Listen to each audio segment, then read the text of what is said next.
I really appreciate Mr. Winfield's or Dr. Winfield's campaign because a lot of the tenets in the campaign really speak to a lot of the issues that people experience in this community. Full jobs or full employment, a job guarantee at a fair wage, that can really transform a community like this. As a young budding artist myself, when I was growing up, my dream could have been realized a lot sooner had there been a full job or a full employment guarantee with an arts component tied into that. And so I really appreciate the work that he's doing, and I genuinely support the campaign. I hope people enjoy this mural for years to come. It speaks to education, community, workforce development, rights, of course. And I just hope people really enjoy it. Thank you.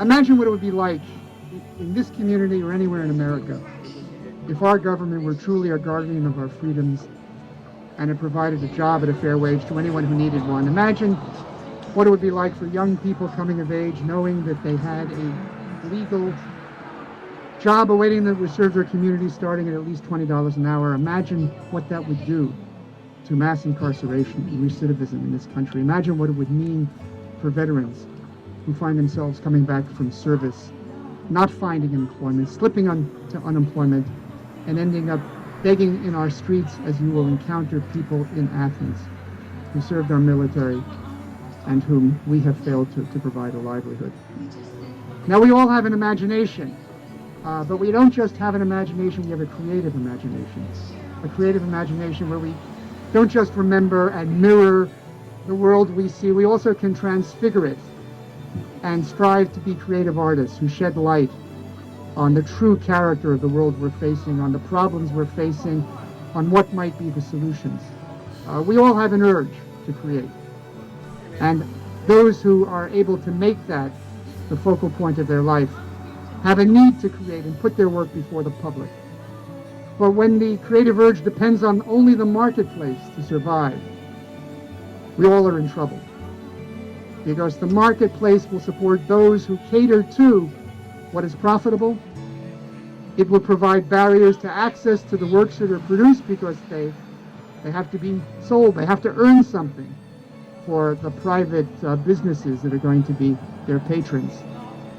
And so we find ourselves in a situation where the ability to produce art, the ability to have access to art becomes a privilege, not a right.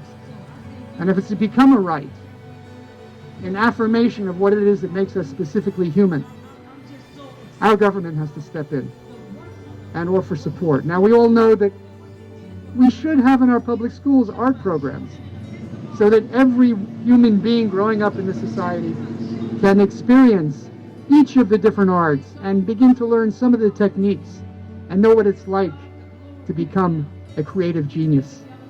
And then we also have to ensure that those who've chosen that avenue for their life are able to escape the existence of the starving artist, the starving poet, the starving musician, and become someone who has a chance to be able to engage in this, well, among the finest of human activities. And we need not only to ensure that there are avenues of livelihood for those who want to engage in artistic creativity, but the public has access to their creations.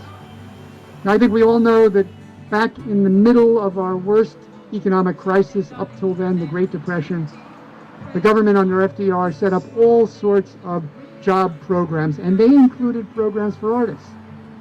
They included programs for visual artists, they included programs for musicians, they included programs for writers, and they not only supported artists, but they allowed their work to adorn all sorts of public buildings. They gave hundreds of thousands of performances that were available to the public.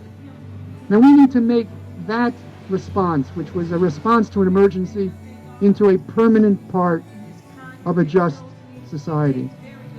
You know, we need to have a federal job guarantee, and that should include offering work to artists in the broad sense, not just visual artists, but musicians, creators, writers, etc.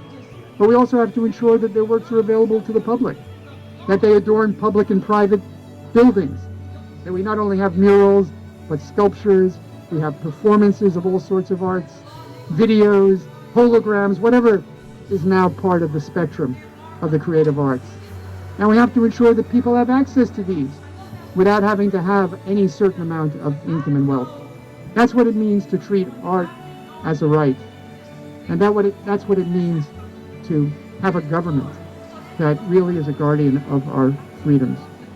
So I'm trying to resurrect the idea of genuine public support for artistic creators, for the accessibility of their art, for having everyone be able to experience what it is to be an artistic creator in every avenue in our public schools. And I ask your support, and I ask other candidates to think about this and for this to become part of our public conversation. So again, I hope you enjoy the mural before you, the other works of art. We don't want artists to be in any way constrained either by private or public authorities. You know, their artistic freedom is part of what it means to be a creator who is truthful. So I want to thank you for coming here, and let's do what we can to support art as a right. Thank you.